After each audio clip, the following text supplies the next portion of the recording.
Welcome to the DME PrepZone show. I am Johnathan Bentley, joined by my co-host, Zach McCullar. And we're here to talk football, mainly, I guess. Yeah, mainly. The Braves have lost, so we don't need to talk about Braves baseball are anymore. out. That's a shame, especially since I'm a Yankees fan. Yeah, Yankees are a big game today. They do, yeah. All right, let's go right into the show here. Let's talk about some games last week.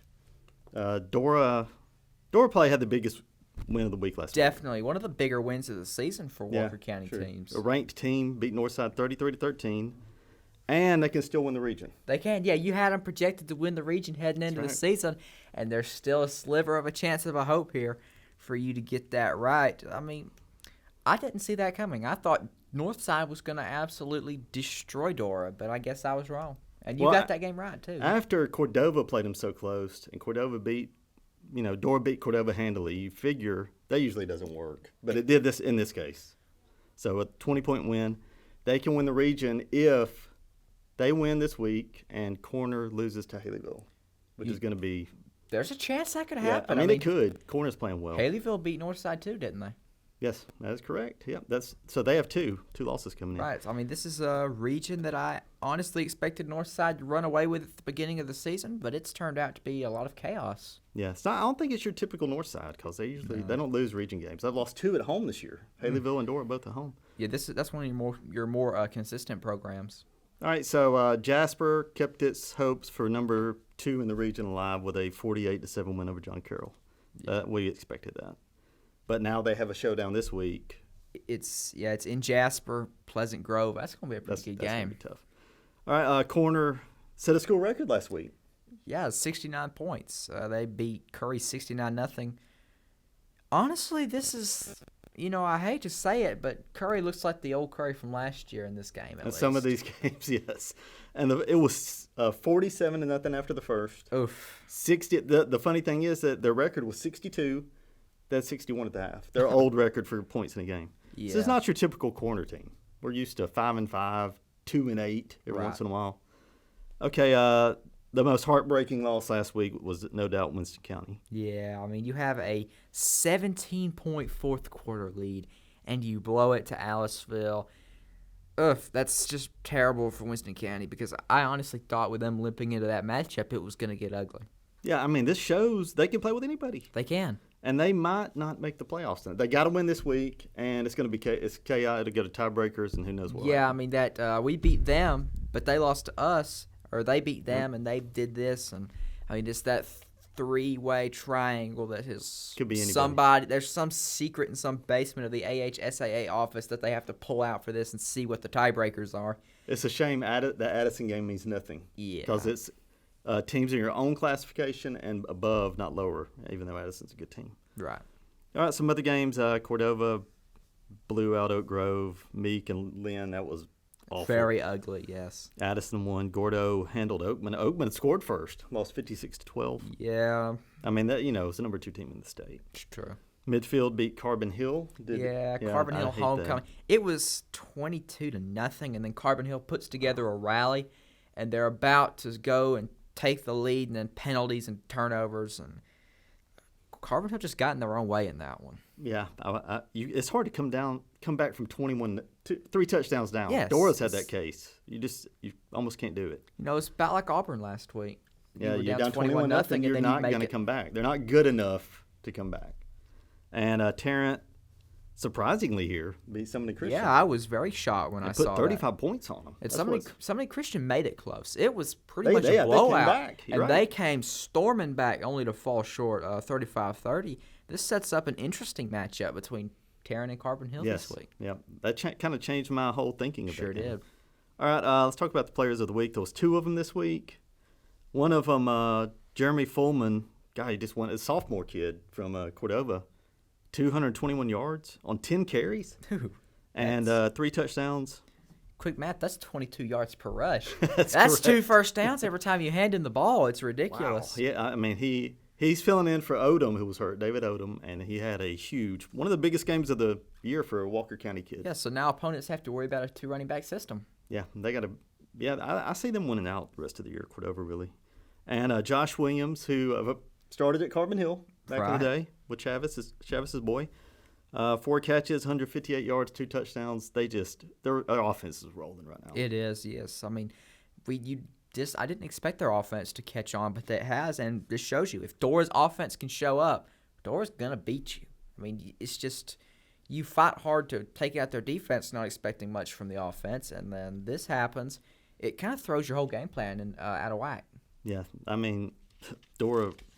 It's not the Dora from earlier this season. It's not. And that when they struggled to score points. Yes. They couldn't score against anybody. And that was their problem. Their defense was always good, but now their offense has caught up. And I think they can make a run here. They could win the region. Speaking of Dora, they are in my top 5. Did they make yours? They did. They barely beat out Jasper for that 5th spot. It's really close there because both teams, Jasper was 5 last week over Dora. I didn't want to drop Jasper out of it because they played so well against John Carroll. But you kind of had to, the way Dora played last week. So Jasper gets an honorable mention as a close second to Dora. So Dora is officially my number 5. Who you got? I have Addison, which, like you said, it could have easily been Jasper. But Addison's been playing well. They beat Faulkville. And I just think they're going kind of through the motions till they get to the playoffs at this point. Just getting what they need done. And they'll probably be, 8-2 going to the playoffs? Yeah, probably host a playoff game. Yeah, most likely. Who do you have it for? At number 4, I've got Addison, just because I think. Speaking of, I think 2 losses. They've been the more consistent team compared to Jasper and Dora this year, so they're going to be number 4. The Bulldogs are in no spot to worry at all. Yeah, and I have Dora at my 4. Okay. We already talked about them a little bit. They're rolling right now. I would not want to play them if they could get corner or rematch right now. Oh, they would probably win. I think they'd win maybe a touchdown or 2. Yeah. All right, what about 3? Speaking of corner. Corner, yeah, they're my number 3. So we have the same top 3. We're probably going to have the same top 3, yeah. But corner, last week, they looked good, which is they've been kind of inconsistent as late. But 69-0, granted, it's Curry. But, I mean, when you can hang 69 on somebody for the first time in school history, it's not bad. Yeah, and here they go. I mean, I got them at 3, too. They have a chance at a region championship. Good Lord. It's unbelievable. I mean, really, corner. I don't think they've never won one. They've won area maybe in the 80s. We're talking this is a historic season. Yes.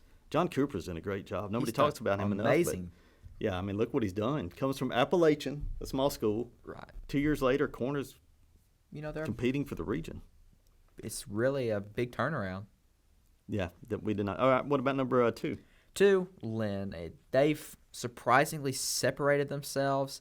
They've looked impressive. They destroyed Barry 49-0. This week, Lynn, they have South Lamar. It's a road game. Could be a tough matchup. We'll see how that works out. Yeah, Lynn is that's a big game this week. And a road game. They're just whipping everybody right now. Yeah. It's unbelievable. They caught fire ever since that loss they had. And that loss, I was really unsure. The way they got beat by the larger school. But and number 1 is the same it's been maybe all season. Yeah, all season. Nobody else has been number 1.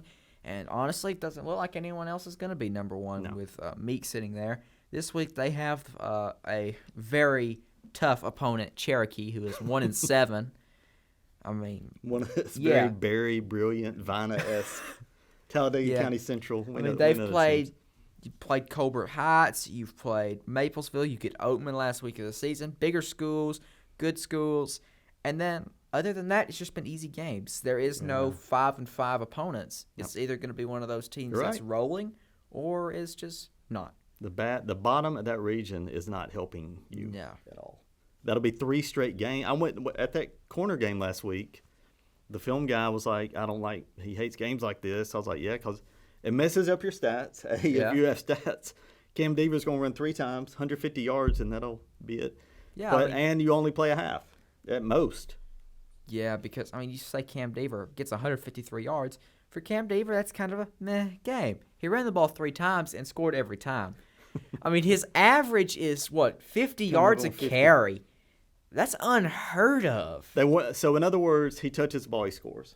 Yes. And I know coaches in the past, none that are here now, that would have abused that system and got a state record. Oh, yeah, they would have gone for 130 points. If Meek wanted to, and kudos to Coach Powell for not doing this. They could have won 150-0 if they'd have won. So name your score. It is just like Shoals Christian. Right, and I mean, and that'll be like that again. 54 is a nice, decent score to where it don't look like you struggled, but it also don't look like you were out there egging it on. And that was also the halftime score.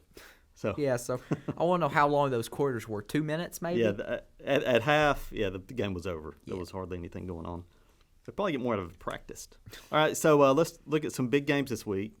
Now we have some since the playoffs are rounding up. A lot of teams close out region this week. Okay. Now Lynn doesn't because they're in that team with the huge that region with 8-9 teams. Yeah, it's not like that region back in 2020 where it was 7-team region and 3 forfeited their season, so you were guaranteed a playoff spot. Yes, it's the opposite of that. Yeah, this is one where you have to fight to get in. But we talked about a little bit before Oak Grove at Dora and Haleyville Corner.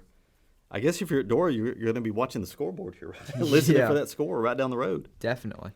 And so Dora, if Corner wins, beats Haleyville, they are the region champs, period. Right.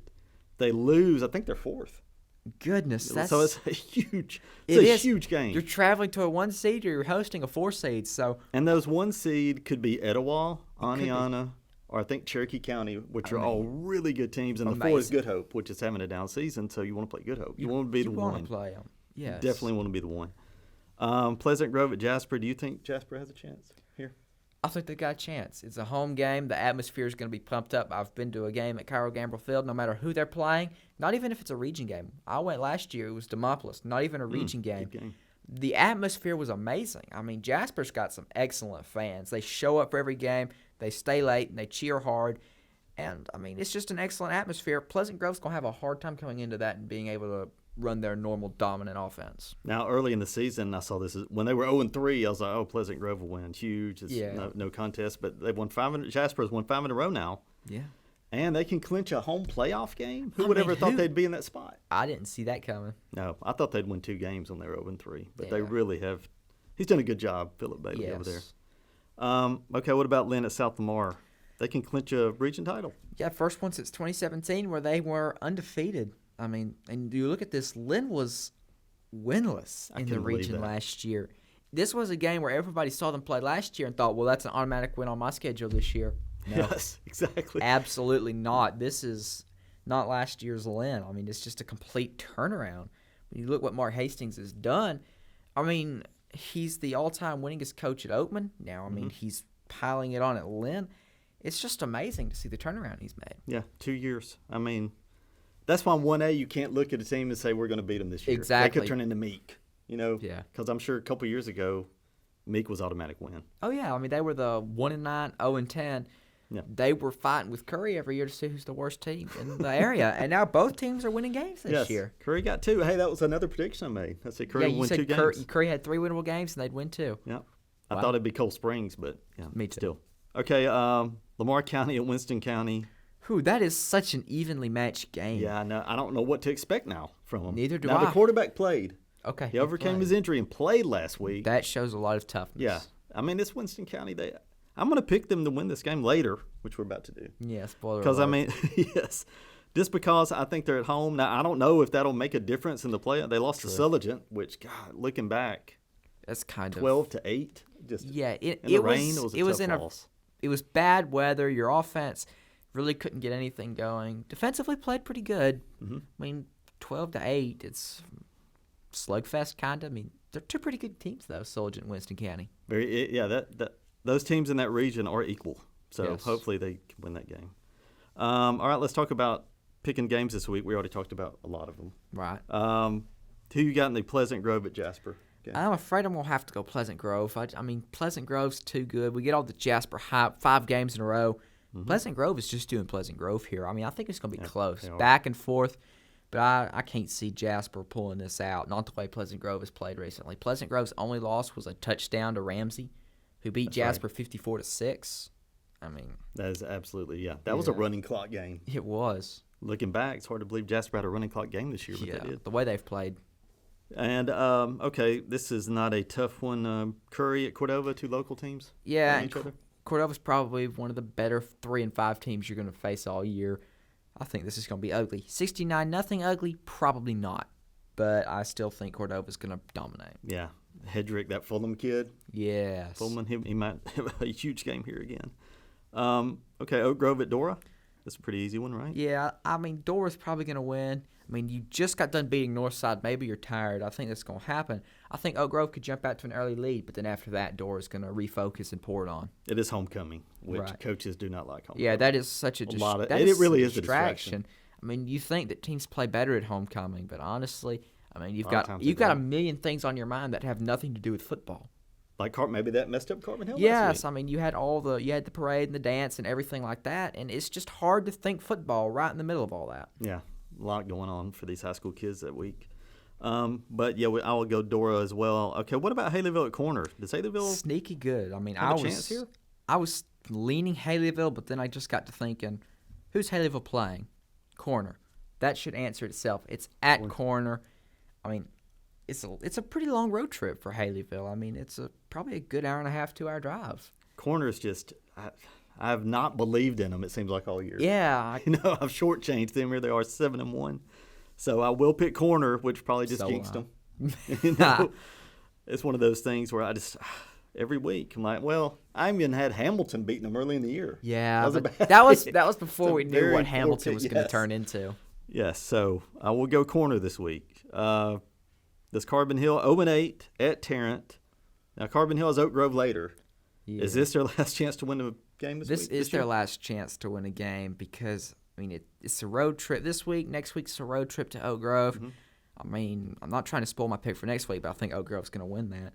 But Carbon Hill, like I say, last week was homecoming. They rallied hard. They had a chance to win it at the end, and they watched it fall through their fingertips. I mean, it's hard to pick yourself up from something like that.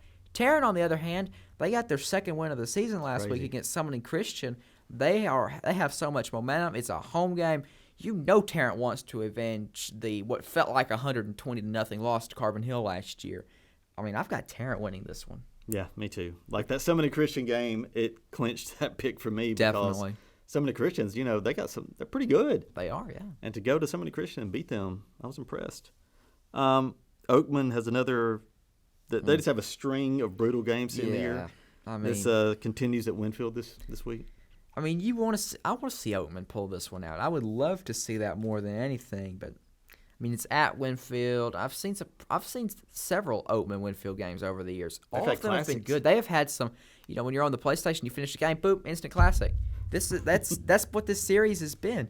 I'm afraid that's not going to happen this year. I got Winfield winning pretty big. Yeah, I mean, if Gordo handle it, I mean, they're just in a tough stretch. Yeah, it's a shame they're not in an easier region. Yeah, this is one of the tougher regions because it's just the 3 automatic losses and then 5 teams at the bottom that are fighting for one spot. Yep, and Winfield is right there at the top. Yes.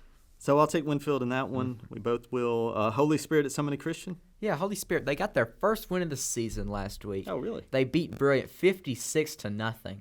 Oh my gosh. Tells yeah. you about Brilliant. Well, that shows how bad Brilliant is. Summit Christian's probably going to get an easy win here because it's at Summit Christian. Though that's what I said last week about the Tarrant game.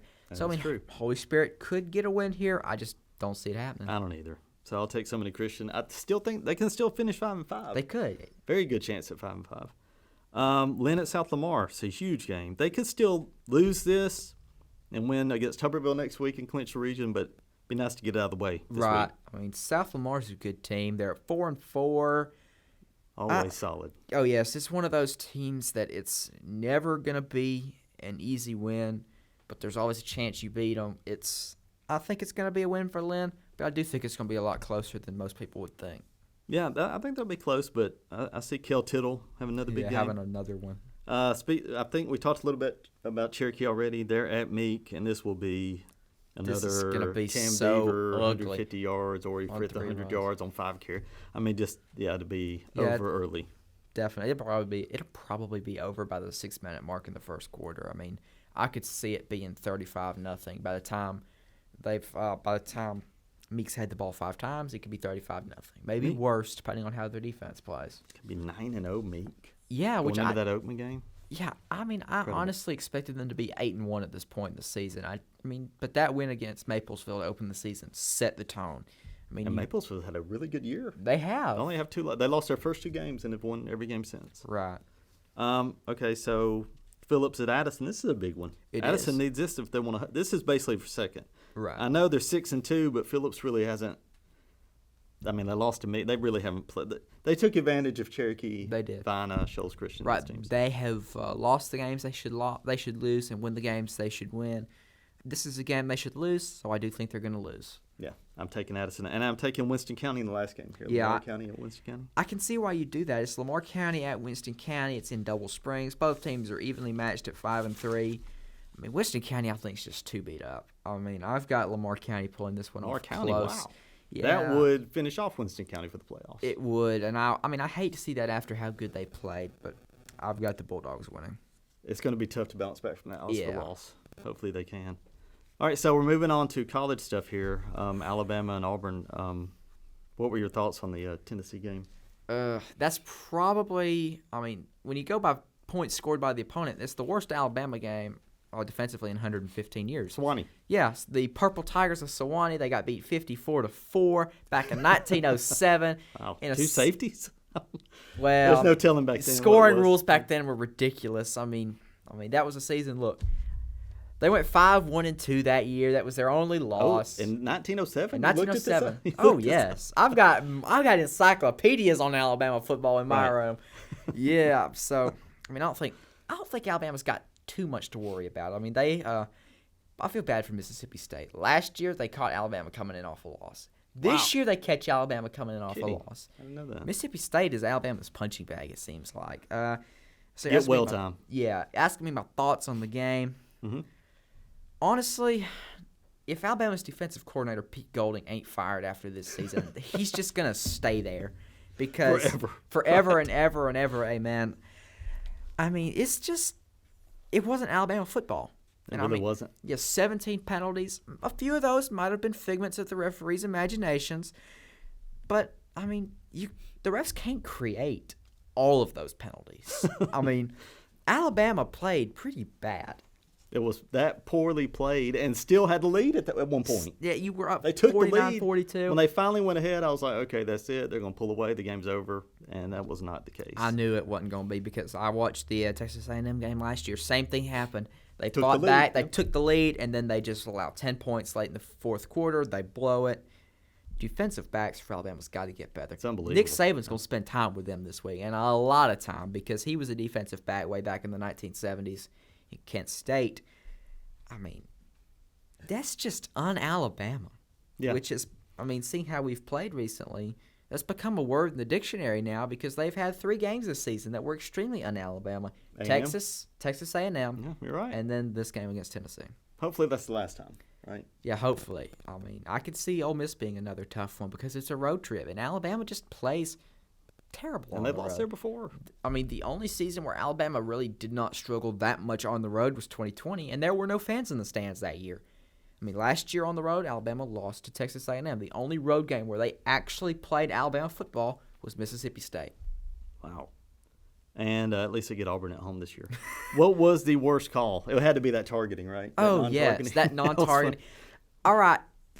I'm sure you remember back in 2018 when LSU was playing Mississippi State. In the third quarter of the game, Devin White gets ejected for targeting. It was a face-mask-to-face mask hit with the Mississippi State quarterback, and there was all this conundrum about free Devin White. If you're going to call that targeting, you've got to call targeting on the Tennessee defender in that play because that was so obvious. And a close second is probably the pass interference they called on Alabama on the interception that would have clinched the game for Alabama. I mean, it was close, yes. But if you throw the flag after the Kool-Aid McKinstry, who intercepted the pass, he's 30 yards downfield when you throw the flag. I mean, how do you do that? I don't know if the guy in the end zone had thrown the flag. That's what I was. Anyway, but to not call that targeting, that is textbook targeting. It is. That's why they created the rule. They said if that had happened to Tom Brady, the guy would be in jail. That's probably true. Did you see that hit against Tom Brady where Tom Brady landed on top, so he rolled over to get him off, and that's why they threw the flag on him? In the NFL, I think that would have been an ejection. In the NFL, this is roughing the passer. You can't touch them at all. Now, a different game, Auburn. You know, it's bad when you're an Auburn fan and you're happy they played better and they're 3-9 in the last 12 games. When did they become a program where, hey, at least they played hard? instead of actually looking at wins and losses. I would say it would be the South Carolina game last year. Right. You cannot lose that game if you're 14-0 first quarter and you just didn't score blow again. it. And then after that, it was like, well, we know because it's at Jordan-Hare they're going to play good in the Iron Bowl. But after that, they have not played well. I mean, I thought Brian Harser was going to get fired after last season. Then you extend him and get him back for another year. This has got to be his last season. Oh, yeah. There's no way. I mean, if you hadn't fired him by now, I expect they're going to keep him to the end of the season. They said these road games, Auburn fans just aren't showing up. Why would they at this point? Why would you go? Why would you go to Ole Miss and these other places? I don't know how many Auburn fans are going to show up to the Iron Bowl. Yeah. Parents. That's going to be heavy, even more than usual Alabama fans. Yes. So what do you have for Zach's picks this week? Well, for Zach's picks, I have got me a few games on this sheet of paper here, the other one. There we go. There aren't a lot because there are several bye weeks, and a lot of teams are in conference games. Auburn has a bye week. Yeah, Auburn's off this Thank week. Goodness. Only 4 SEC games. So Wow. I've added 2 Didn't from realize around that. the country. That should be good games, but I'll start in the SEC with a game that is supposed to be close, but I just don't see it happening. Texas A&M on the road at South Carolina. A&M 3.5-point favorites and only 3.5-point favorites. I see Texas A&M winning pretty big, don't you? Yeah, I do. That is an incredibly low line. Yeah. I mean, it's not like I understand if South Carolina was good, but yeah. they're not. This tells you how bad a fall Texas A&M has had. Yeah. Start the season in the top 10, and now you're barely favored to beat South Carolina on the road. And I think after the Alabama game a couple weeks ago, where you go down last play of the game, you lose. Wow. I mean, you're probably not going to recover from that. A&M's probably going to make a bowl game this year, but they will. Birmingham, maybe. Maybe Birmingham. Yeah, I thought Auburn was going to make the Birmingham Bowl, but I don't think Auburn's going to make it, period. How many wins does Auburn get this year, by the way? I'm going to say they sneak up and beat somebody. That'll give them 5. That's what I'm going to say 4.5, because they always are able to pull off a game they're not supposed to, and then Western Kentucky's an easy win. Yeah, well, I don't know if anything's easy. So I would also picked Ole Miss. No, wait. Who was playing South Carolina? Texas A&M. Yeah, I'll take them, even though they're having a miserable season. They are. Really. It's very un-Jimbo Fisher-like. Of course, there is no Jameis Winston this year, but, I mean, you'd expect them to do better. He's really good with Jameis Winston. It's crazy. I mean, you have the number 1 recruiting class where you buy every player, and you still can't do nothing with it. That's a shame. Ridiculous. Really. All right, next game should be an interesting one. It's number 7 Ole Miss. They're undefeated, maybe a little mad they didn't get the nod over Alabama in the rankings. On the road at LSU. LSU's a 1.5-point favorite, and it's not a night game. It's a 2:30 kick. It's baffling. It is baffling. Another crazy line. I mean, this is one of the games where I would usually have gone, well, bettors know something, LSU. Heck no. I've got Ole Miss winning this by 3 touchdowns. It's going to be ugly. Yeah. I just don't see how LSU's getting the nod here. They've had some crazy lines this year. Like Mississippi State has had several of them. But this one is clearly wrong. Yeah. Ole Miss will win easy. The bettors must be high on LSU because next week's game against Alabama for LSU, I've got LSU 17-point underdogs, which is honestly a lot closer than I thought it would have been. Yeah, they're not very good. They're not. That tells you what Florida isn't very good either. Yeah, all right. Next game, probably not going to be a good one, but it's a conference game, and we've seen some strange things in the conference out of both of these teams. Vanderbilt, they're in Columbus, Missouri, taking on the Tigers of Missouri. Missouri's a 14-point favorite. I think Missouri will win by 13. Yeah, I think it'll be closer than that. Maybe a touchdown. Maybe. Vanderbilt can play somebody close for 3 quarters. Yeah, we saw that against Ole Miss. They played really good in that game. And then usually fall apart. Of course. Well, they did not play Alabama. It's hard to say sometimes. Yeah, sometimes. It's hard. They did not play Alabama close. They didn't. That was awful. That was just very Vanderbilt-like.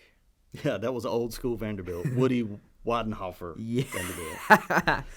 Next game, stepping out of the conference, 14th ranked Syracuse. They are 6-0. Dino Babers said he was glad to be bowl eligible. When you're 6-0, why would you say that? That tells you you're not used to being They're there, not right? used to being in this situation. They're on the road against number 5 Clemson. Clemson's a 13.5-point favorite. If this was at Syracuse in the Dome, in the crazy Dome where nobody knows what's going to happen and the camera angles are messed up, that would probably be a Syracuse win. But since it's at Clemson, it's in Death Valley, I've got the Tigers winning pretty handily. Are they not the most? They're the most underrated number 5 team in the country. They are. Mean, Clemson. No one is talking about them. Right. Nobody cares. I mean, everybody's talking about the top 4, which is Georgia, Ohio State, Tennessee, which I never thought I would see in my whole life, and then Michigan. Yeah. And Clemson's just sitting there, undefeated. They're happily at number 5, waiting for Georgia to play Tennessee and Ohio State to play Michigan, so And they boom, can they'll advance. be in the top. They'll be in the playoff. Yeah, most likely. Yeah. Next game, also interesting. The Big 12 has been a surprisingly good conference Yes. this year. You know, it's funny because we're looking. Everybody's talking about how the Big 12 is going to be dead once Texas and Oklahoma leaves. Texas and Oklahoma have not looked great this year. Texas is decent. Oklahoma is downright bad. I mean, they beat Kansas last week. Yeah, they beat Kansas 52-42. It's a bad one. That's a big win for Oklahoma. That is. But I think Kansas is done. You blow that game, the big game, college game days there, you blow it against TCU. That's just it. Speaking of Kansas, the other half of the Sunflower State rivalry, Kansas State, they're on the road in the DFW. TCU is hosting them. TCU's in the top 10. They're ranked 8th after a double overtime victory against Oklahoma State last week. TCU 3.5-point favorite. I see TCU getting a touchdown win here. What about you? Yeah, I do too. I really like watching them play. It's a fun team to watch. These are fun teams to watch. Oklahoma State and TCU. Yeah.